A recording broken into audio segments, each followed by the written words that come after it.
Yeah, let me live. know It's there's definitely technical difficulties and all that. Let me know. But I think we're on live now. you're not. So, no, there it is. And we are live officially. Um, so, welcome to this edition of Hey Rob. And with me today is going to be Skip the Face Tour Manager, Just Josh, _ Just Josh on Instagram. So, let's bring him on right now. There he is. The tricky part is that he can't actually see me, but I can see him.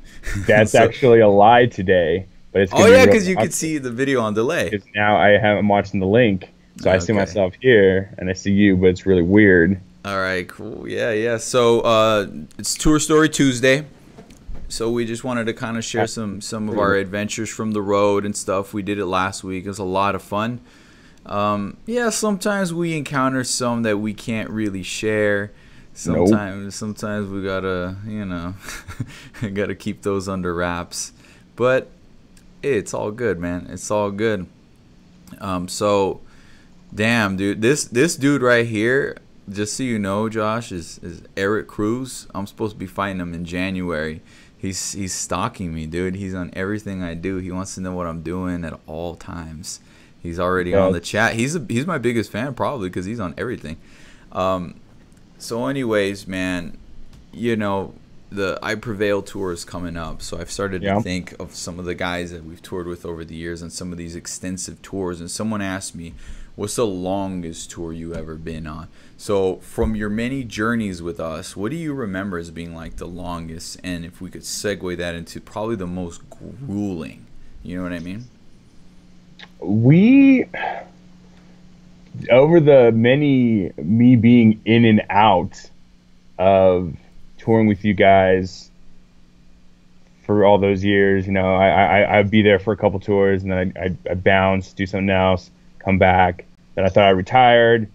Then I came back because, brown people stick together, I guess. I'm just a glutton for punishment. But the longest one with us, Warped Tours are probably the longest ones I would have ever done with you guys. I know I personally have done super longer tours. I'm talking like 6 months straight, legit 6 months straight tour, which was retarded. So I think the longest one that we've done would probably be one of the Warped Tours. But I would say the most grueling tour would probably be that Hollywood and Dead tour. Why is that? That one felt pretty easy actually. I thought I enjoyed it. You might was have that the one enjoyed with it. Was with Atreyu? No. Oh, We're talking the 13 one, the one in 13. That was the 09 tour with Atreyu. The 13 one, it was short, but it was like you guys had just came back from overseas, or supposed to be overseas, and no one was.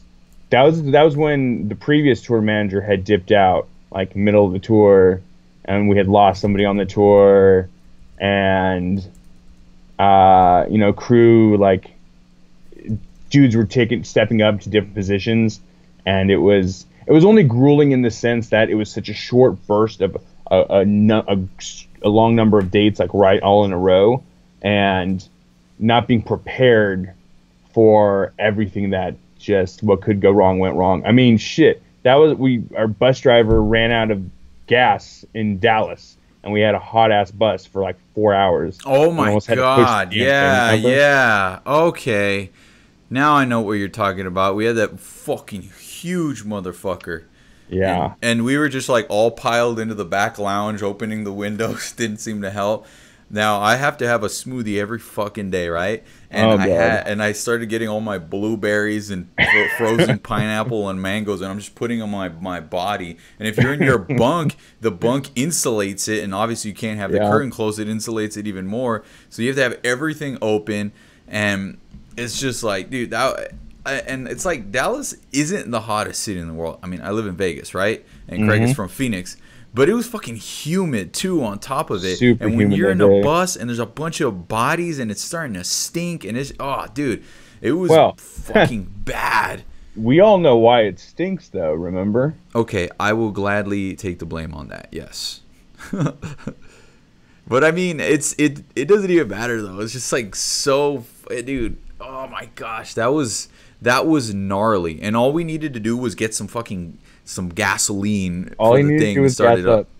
All he And needed to do was freaking gas up before we parked there, and he couldn't do that job. Simple job. dude, that was, I mean, every bus driver has their flaws and their, their Pros and perks or cons. whatever. Yeah. Yeah, that guy was With all cons. dude, he was probably the laziest bus driver we ever had. Dude, I don't even think I ever saw the guy like come back from his hotel like showered. You know what I mean? It's like, I don't think he showered at all, dude. Period. Like, well, since we're talking about that, who do you remember as like the most like crazy or unique bus driver, I guess? You know what I mean? Because we've had some fucking weirdos out there, dude.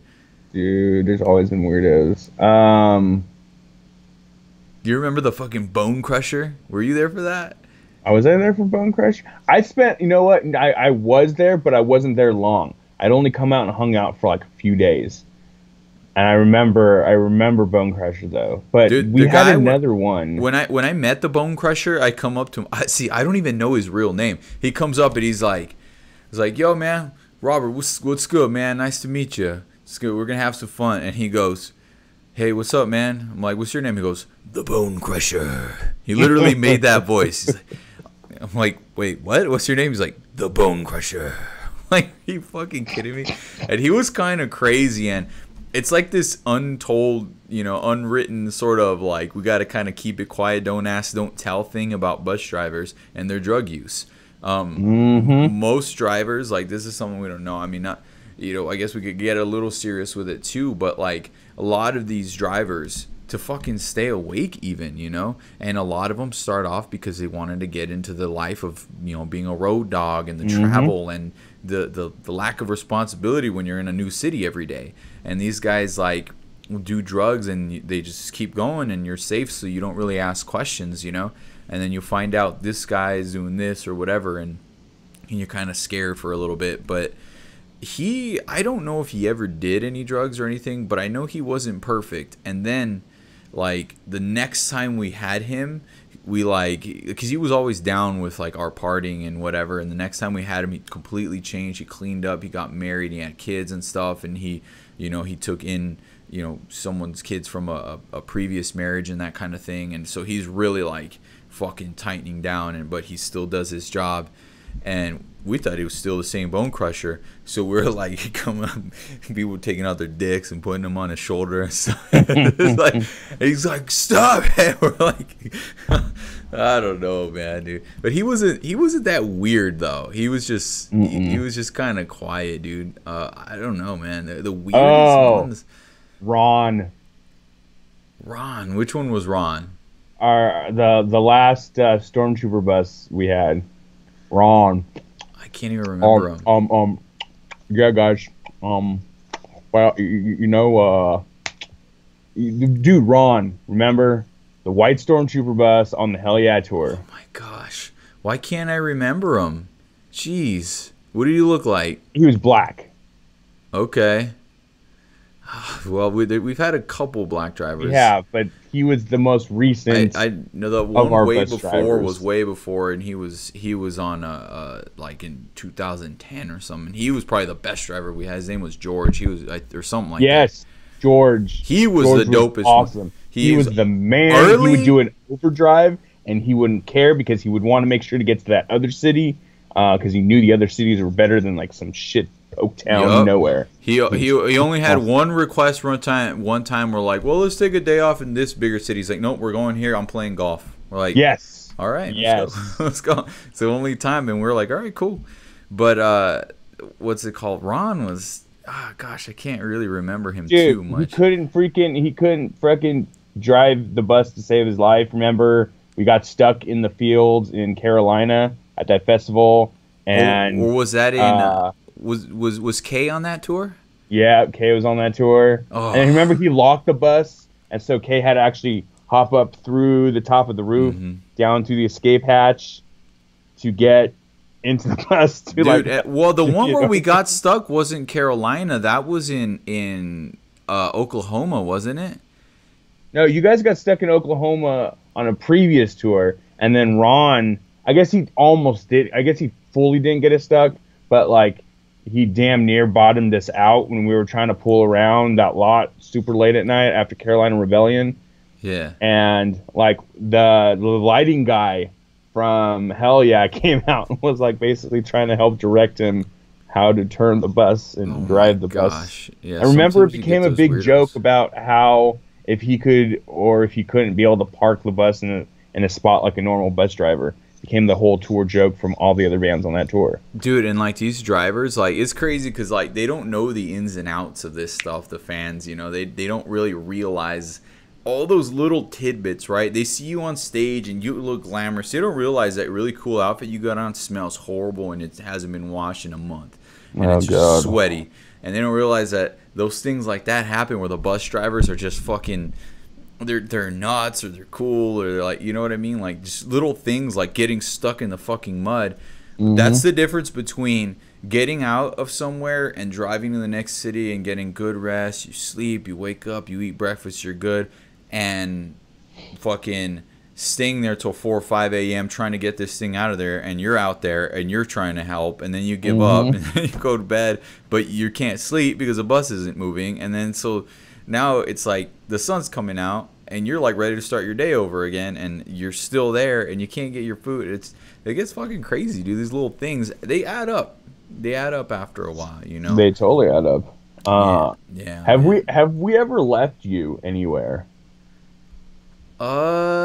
No, I don't remember. I never more than a couple minutes or something like that. But we have left Ben. Do you remember that? Were you there for that? I don't think you were there. No, I wasn't there with Ben. Dude, one time we left that fool. It was like at Walmart or like a gas station. I mean, thank God for cell phones. But dude, we drove for like an hour, and it's like, where's Ben? You know, and dude, it's fucking scary sometimes. So you always gotta make sure you put the lamb in it and do all that deal, dude. It's crazy. That reminds me, that same night in Dallas, after that whole ordeal that we went through to get the bus working again, and then it took forever to get the generator to work. Because remember, the generator shorted out. We had to get it jump started at Walmart. Yeah. We left Monty at Walmart because he decided to freaking roll up into Walmart and not tell anybody. And I'm pretty sure he didn't have his cell phone on him.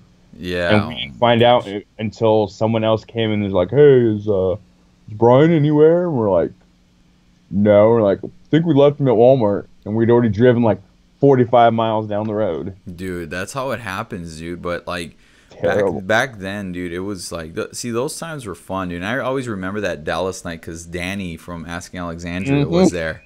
And he was just wasted. And we were just like all hanging out there. And there's this really cool spot like by the House of Blues. This Mexican joint that's like a little bit of ways. That's one of my favorite restaurants in the whole world, dude. It's so fucking good. Like, those are the little tidbits about touring that I actually do love. When you kind of get your little spot that you can't wait to see again, you can't wait to go and enjoy, and like when you get there, like you're not thinking about it, and you wake up, you're like, you look around, you're like, where the fuck am I today? Oh, I know this, House of Blues, Dallas. This is cool. The Mexican restaurant's right there. Fuck yeah, you know. And like the last time we were in Dallas, though, that was your birthday, right? Yeah, it was. I feel like I ruined it. It started off great. It started off terrible. It's okay, yeah. I take that back. It started off horrible. It started off horrible because we played Oklahoma City the night before, right? And we had to get to Dallas, and we decided, I was like, hey, we're going to drive all the way through. We have a day off. We're going to get hotels. We'll do the thing. Well, no one else wanted to drive. It turned midnight, and it was my birthday, right? No one else wanted to drive, so I'm like, well, fuck, I got to drive. We were in the Sprinter because we decided that we wanted to just go old school on that little run. And remember, the Sprinter only went like 40 miles an hour at some points. Oh my gosh, popping off. That was absurd. So I drove that whole night through, didn't sleep at all, stopped a few times to try to put the hose back on and get some freaking liquid cocaine or whatever I needed to do at the gas station, Pepsi, whatever. Freaking finally get to Dallas. Then I had to take the Sprinter to the Sprinter shop to get worked on. Yep. So the first the first 12, 14 hours of my birthday spent either driving or in a shop somewhere trying to get the shit fixed. But then it finally got good because then we Dude, decided to go to a game. dude, here's the thing is that people don't know about this about you, but you're not the best sleeper in the world. You No, know, no. you have your nights where, you know, it's a little harder, you get a few hours, but if you get your power nap in, you can hang. You're good for like the Exactly. day. And so you'll go until you drop. But that particular one, it was like, all right, Josh, I'm drive. Whenever you get tired, man, I'm gonna take over. I go back to my bunk.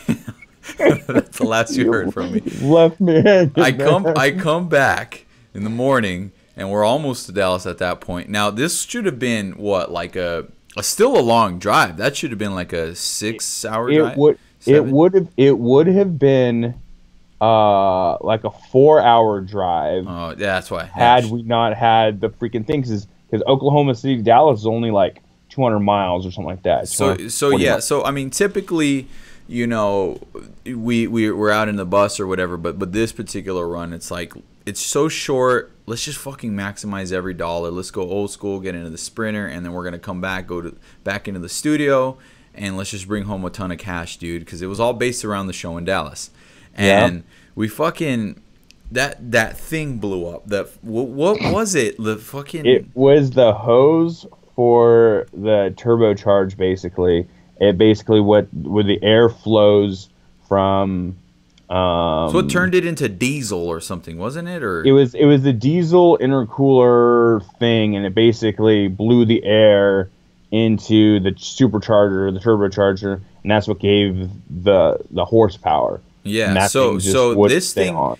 it was like maxing out at what, 30, 40 miles an hour, maybe. If we were 20? if we were on flat ground and we had gone down a hill a little bit and got a little bit going, I think we could get that thing up to about 43 miles an hour. That was if everything worked out. Now uphill, Dude, we were struggling going 15 sometimes. It dude. was So this ridiculous. 4 hour trip is now at least minimum 12 hour trip.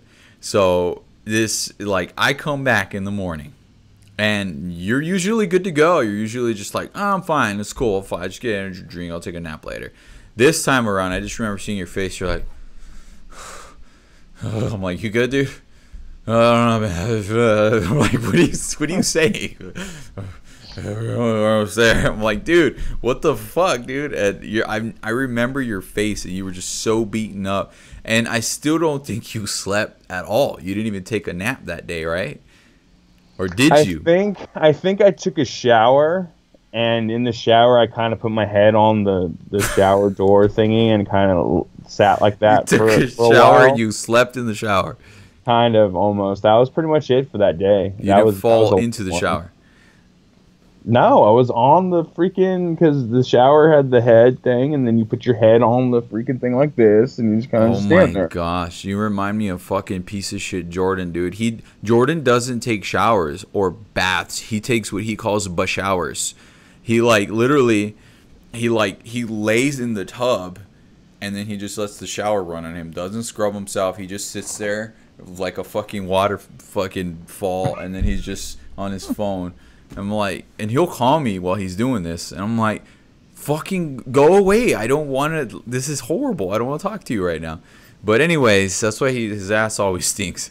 But anyway, so yeah, I remember we went and worked out, and then we ended up actually, you mustered up enough energy, and we went to the Dallas Stars game. Yeah, And that was fun. really cool. And then what was her name? Fucking Micah and her family Yeah. had season Hooked us up with tickets. their tickets, which was cool. Shout out to Micah. And that was fun. But then in my somehow, I had this ingenious idea of like, Oh, well, we're gonna talk about this? yeah, we're gonna talk about it. It's fine. She already knows. We're like, well, let's go to the strip club, man. And it's like, we're not really in the strip clubs. I mean, okay, you know, we're guys, right? So it's like, it's a nice show once in a while, but it's just, it's stupid. So everything has to be absolutely right. You got to go with like a group of people, and it's got to be complete, like some kind of momentous, you know what I mean? Like someone just turned 21 or something, or you know what I mean? And this was just like,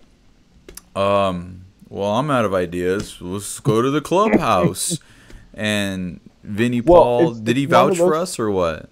It's one of those things where you're in Dallas, you're a touring band. We had just, not even before this, we knew about this, and this is the place to go. But we had just toured with Vinnie Paul the year before. Like, when in Rome, you do what the Romans do. So when in Dallas, you go to the clubhouse. That's right. And so, like, we just figured, why not, right? And it was all right. It was kind of weird. Like, we met a nice dancer, juggalo stripper, a juggalo, but she ended up being nice. Did she come out to the show? I don't remember. I remember seeing her the next night because I went back out there the next night. Oh my! And you were hating on me like, this is so stupid, dude. Well, because this was a bad idea, and you went back. There's only a couple of us then. Yeah, I went back. Whatever. You're an asshole, man. Here I was thinking this was the dumbest idea ever, and you went back for more. You fucking scumbag. Fuck you. Hey, but I did find out that every night at about 2:30 they play One for the Money because that is the DJ's favorite song. Oh, well, there you go, dude. And that's awesome. That worked out. So now we know. But shout out to Vinnie Paul for letting us hang at his establishment. That's Vinnie Paul from Hell Yeah, obviously formerly of Pantera.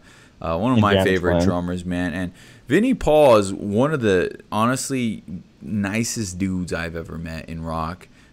He has this look to him. If you've never met him, he looks like a badass. You know, he looks like he would kind of be a dick just a little bit.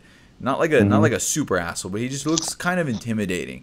But you meet him, he's actually not tall. He's kind of short, and he's just like always smiles, like, "Hey man, nice to see you." And I think he has a house in Vegas. I used to see him out here partying all the time, and he would always have he would always have this bodyguard with him and stuff, and partied with him at Wasted Space with Carrot Top and all that shit. Well, here, I'll go to the single camera while you're out. But I used to party with him at Wasted Space with fucking Carrot Top and what was that BMX guy's name? Fucking Pink's husband. I can't remember his name. But anyways, he used to give us free shots and everything, and Vinnie Paul let us hang out at the clubhouse, and he's super nice. And I remember this one time backstage in Denver with Vinnie Paul. He was like, Carrie Hart, thank you, free samples 234. Carrie Hart, that dude got me fucked up all the time back then. He was super fucking cool. Him, Good Charlotte guys, Vinnie Paul, fucking Carrot Top, Escape the Fate, always partied out the fucking at the Wasted Space. But anyways, dude, Vinnie Paul, like backstage in Denver one time, I had told him a couple nights before he offered me a drink. I was like, yeah, man, I don't know, dude. I don't want to drink anymore, man. I'm trying not to drink. I'm trying to stay sober on this tour, you know. And then in Denver, it was like my birthday, and I was like, dude, let's take a shot, bro. He's like, nah, man, I thought you were trying to stay clean. I'm like, I'm not a junkie. I'm not an alcoholic. It's just for trying to stay in super good shape. I didn't want to drink. It's not that I have a problem with it. And he's like, I don't want to be the reason you fall off the wagon, man. Like, I can't do that to you, dude. Like, if you're going this way, you got to stay the course, man. And so he was looking out for me, you know what I mean? He was like kind of my sponsor without a sponsor. So it was like, I'm like, damn. So it's good to know that if I was that guy, he would still have my back even in the midst of the party lifestyle, man. And he used to throw barbecues and all that kind of stuff. Really fucking cool guy, man. Obviously amazing drummer too, right? Oh, dude is one. Here's another thing that maybe not a lot of people know. Dude is a sports fanatic. The greatest thing ever when we were on tour with him was that if the Dallas Stars had their playoff games going on, he made sure that he had the game on somewhere on TV somewhere. The Rangers are playing, the Cowboys are playing. And he's a Texas guy through and through, man. Fucking Cowboys from hell, bro. And I didn't know that. I wish I would have known that. I would have fucking hella watched some games with him, dude. But what can you do? And it was kind of that tour was it was a little bittersweet in some ways because I felt like there was a lot of opportunities there. Like, you know, he's an idol. There's fucking their fan base and everything. But, you know, sometimes things don't really, you know, they don't mesh quite well. And their fans are more fucking straight up metal fans. And we're a bunch of pretty boys, you know what I mean? Well, you know, I think their fans are what we hope your fans turn into eventually. I'll give them some time. They will, dude. You know, as they grow up and have been fans with the band for years, and they have the really cool distinction of not only Hell Yeah drawing from the Pantera fans, they also got the cool thing of bringing in those Mudvayne fans, who were fans of Mudvayne from back in the day, because Chad, you know, was doing big things with Mudvayne for a long time, and that's why Hell Yeah is a super group when it comes down to it. And they're great. And, you know, it took me so long to give them a chance because, you know, like, I wasn't the biggest fan of Mudvayne. I thought they were, you know, they had their songs here and there, but not a huge fan. I wasn't really into what, you know, was coming out back then in that sort of era where it was sort of new metal, right? Yeah. Drop D tuning, the fucking clanky basses. It really wasn't my thing. I was more traditional metal, harmony, fucking guitars and things like that. That was my shit, right? Riffs. Mm-hmm. And with them, they kind of like, they melded together. And now when I listen to them, I just hear those fucking rhythms, dude. And he sings, and you know, I got to hang out with him at a Subway once. He means his lyrics, dude. That guy's intense. And I'll never forget it because it was at a machine shop. Remember that? Mm-hmm. Fucking Flint, Michigan. Oh my gosh, that place was... Dude, the Subway across from the venue had bulletproof glass. Yes, it did. How does a Subway... Like, this isn't a bank. This isn't even a convenience store. A fucking Subway has bulletproof fucking glass windows, and you order your fucking sandwich through a fucking little microphone thing. And you're like, what the fuck? What am I doing right now? Where am I? You know, and he walks in, and, you know, he's ordering his sandwich, and we're talking for a bit. And, yeah, dude, he's pretty intense, man. Real smart guy, too. And he means those lyrics, and he means, like, when he started talking about his music and stuff, and he's just, like, intense about it. I'm like, fuck yeah, dude. And so it made me think of them a little different, you know. Some fans, when I talked about lyrics a few weeks back, they mentioned how when you have a realness to your lyrics, it like, when you know that they come from a place that actually happened and experienced, they tend to feel it more, you know. It's like a good story that's fantasy is one thing, a good story that's true is another, you know. Songs that come from a place of purpose, and you know, I'm going to quantify this statement by saying straight up that music, and whether it's good lyrically, musically, whatever, is all subjective. So yeah, you know, you might like, you know, Metallica, right? Love them. A lot of other people might not be into it. You're an and idiot. That's okay. No, it's not. No, that's okay. It's not. It is. It's straight up here is. we go. Would you want everybody to be... Oh, you would, because you're freaking narcissistic. I was going to say, you want everyone to think exactly like you. Absolutely. You would. But what's great about music is that different music can touch everybody different way. There's a need for those dumb pop songs that they're just fun, or you know, that are just fun. And it's the same thing with the metal that was going on in the 80s, that glam metal. You know, it was girls, girls, girls. Is there really a deep meaning to that?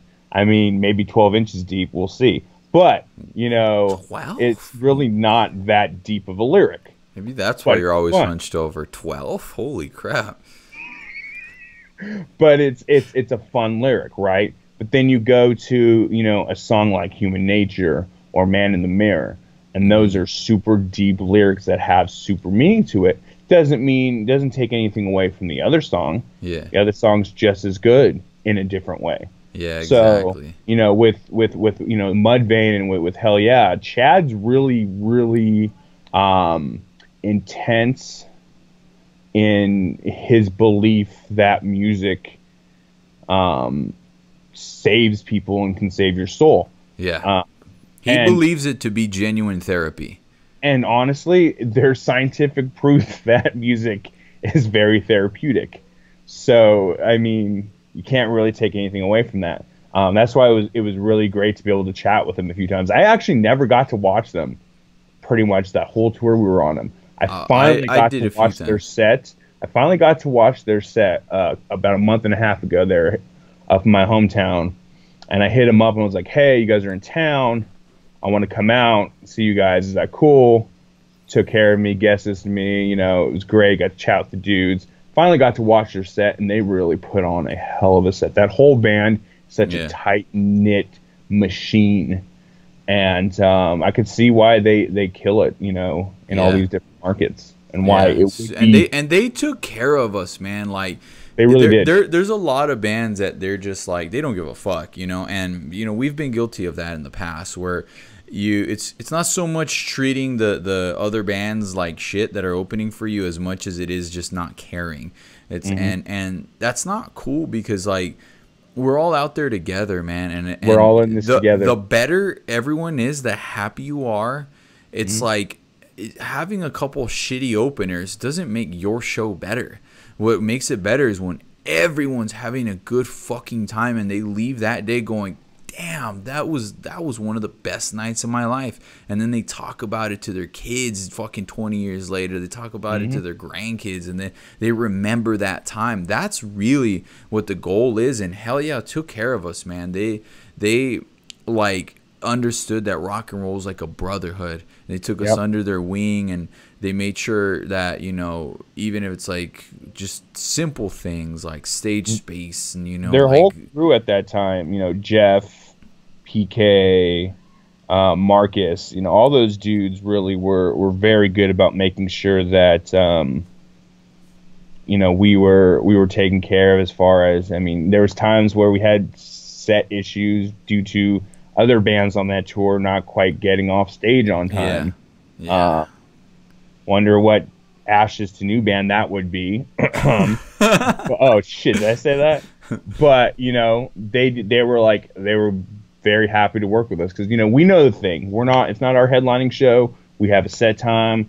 We got to be on stage on that time. Got to be off stage on that time. Make sure that the headliners have everything they need to be able to go on. The whole reason why that tour is there is because of the headliner. Yeah, and the thing is that they also like understood too, like even our style of music.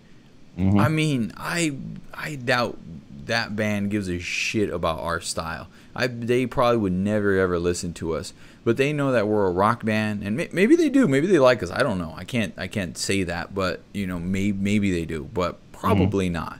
You know. And they don't care. It's like, dude, let's give these guys a chance. They get to play for our fans, you know, and let's give it a chance. Let's embrace something new, whereas most people tend to get cynical over time, you know, and they're just like, yeah, let's do it, you know. So it was awesome. But hey, man, I'm going to end this here. We're going to hop on to Patreon only. And what I want to do there is I want to open up some questions to the Patreons. I like that. Let them ask you some stuff, because you get to see it. They always ask me, who's the most annoying, who's this, who's the stinkiest, whatever. Now this is coming to you.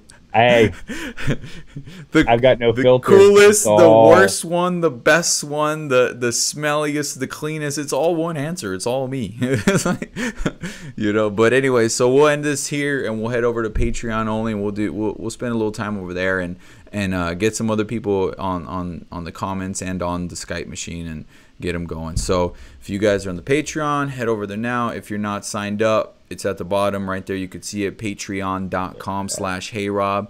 Sign up and, you know, get your questions answered. Ask Josh what from his perspective, because I can't give you the straight answer. They're going to hate me. Josh doesn't care. So, you know, you get to ask now. Maybe I am the worst one. I don't know. But you get to ask Josh and see what his take is. So we'll see you guys over there in just a couple minutes. Peace.